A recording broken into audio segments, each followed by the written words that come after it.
Hi, my name is Jared Creighton, and I am a senior here at Boise State. I am a first-year Peer Health Educator in the Bronco Fit office, and today I want to talk about safe bicycling. I decided to research safe cycling since biking is such a large part of Boise State. Boise State is one of 18 universities to hold a gold designation as a bicycle-friendly university from the League of American Bicyclists. Also, Boise State has the fourth highest percentage of bike commuters in America. Since our campus is home to so many cyclists, it is important for people to understand how to bicycle safely. I also personally started cycling a lot more this school year, so this was a great way for me to know how I can better provide for my own safety as well as the safety of others while riding. In 2018 in the US, there were a reported 857 cyclists killed as a result of crashes with traffic. In 2017, there were 223 reported crashes involving cyclists and road traffic in Idaho alone. In this same year, the BSU Community Health Assessment data shows that 46.1% of respondents never wore a helmet while riding a bike, and 22% reported rarely or only sometimes wearing a helmet. A cyclist without a helmet involved in a crash is 3 times more likely to die than a cyclist who is wearing a helmet. These figures are very alarming because many of them could likely be prevented by cyclists riding safe and effectively in order to avoid crashes. Before you leave for your ride, you need to ensure all of your gear is properly prepared. This includes shoelaces and loose clothing being secured in order to not get caught in the workings of your bike, your tires being correctly inflated, and ensuring that your helmet is properly fitted. As you can see in the photo on the right, your helmet should sit 2 fingers above your eyebrows. The V shape formed by the ear straps should sit directly underneath your earlobe.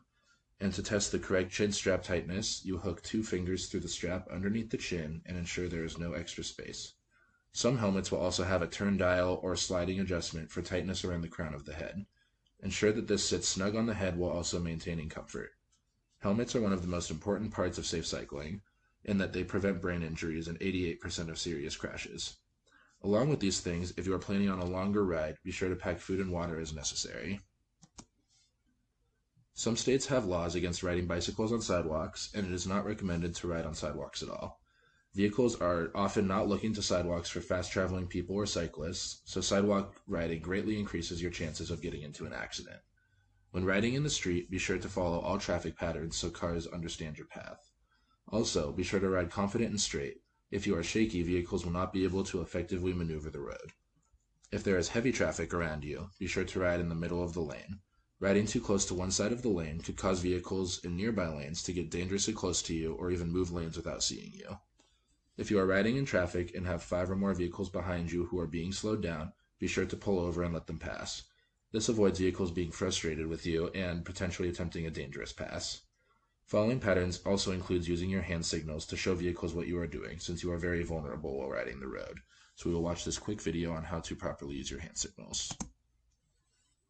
Hi, I'm Dan with the REI Outdoor School, and I want to talk about hand signaling when you're riding your bike. Definitely the way to stay safe on a bike is let cars around you know what you're doing. Being predictable is a big key to staying safe on your bicycle. Easiest thing to do is when you want to go left, point left. Let cars know, let bicyclists know behind you you're turning left. When you want to go right, point to the right. Let them know you're turning to the right. Another right-hand turn is to put your arm out and bend it like this. So that lets people behind you know you're taking a right turn. A lot of people don't know this one, so I like to just point where I'm going. There's also stopping. You want to let cars behind you know that you're stopping, or cyclists behind you know that you're slowing down or stopping.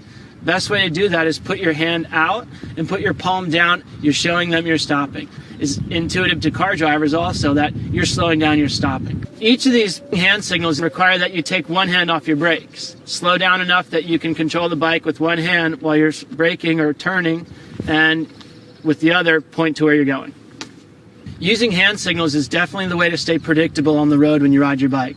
And staying predictable is the easiest way to stay safe around cars. When biking in groups, if you see a rider who is not steady, do not ride anywhere close to them. They have a high chance to swerve into you at any point and disrupt your path.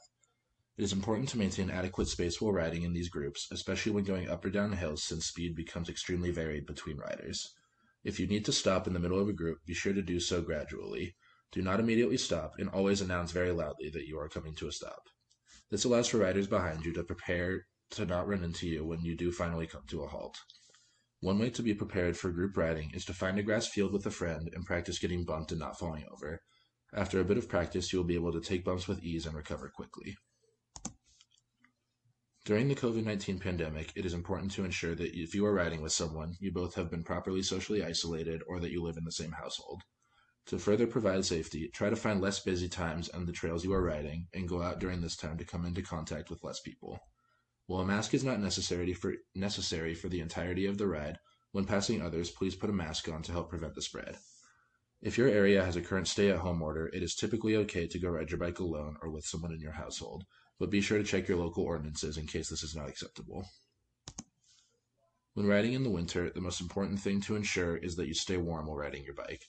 There are many ways to do this, including wearing proper layers like thermals underneath insulated coats, ensuring extremities like feet and hands are kept extra warm, and carrying hot liquids like cocoa or tea if you plan on a longer ride. Along with warmth, ensure that you are riding slower and begin your stopping process earlier than usual to allow for the possibility of slick ground or ice. Biking has a very positive impact on multiple dimensions of wellness, the most obvious of these being physical health. Even when riding recreationally, cycling is a great way to stay active. Individuals will typically burn 450 to 750 calories per hour while riding their bike. Cycling is also a great way to improve your social well-being. Riding a bike is a great pastime with friends and family, getting everyone to go outside and spend time together. Even while riding alone, you often will pass by other cyclists and pedestrians with whom you are able to have small interactions with. One's emotional well-being may very well be improved by cycling as well. It is known that spending time outdoors will improve an individual's mental health. Doing an enjoyable activity only elevates the positive effect cycling has on a person. Along with these, one's environmental health is improved while riding on a bike. Cycling allows people to spend time in pleasant environments and is often calming for riders, especially when riding safely. Finally, financial well-being can be positively affected by cycling also. Many people drive short distances to perform everyday tasks, costing lots of extra money in gas and potential car repairs. Cycling eliminates the cost of gas and is much cheaper to repair than a vehicle typically is. As you can see, cycling benefits people in many different ways, and it can do the same for you.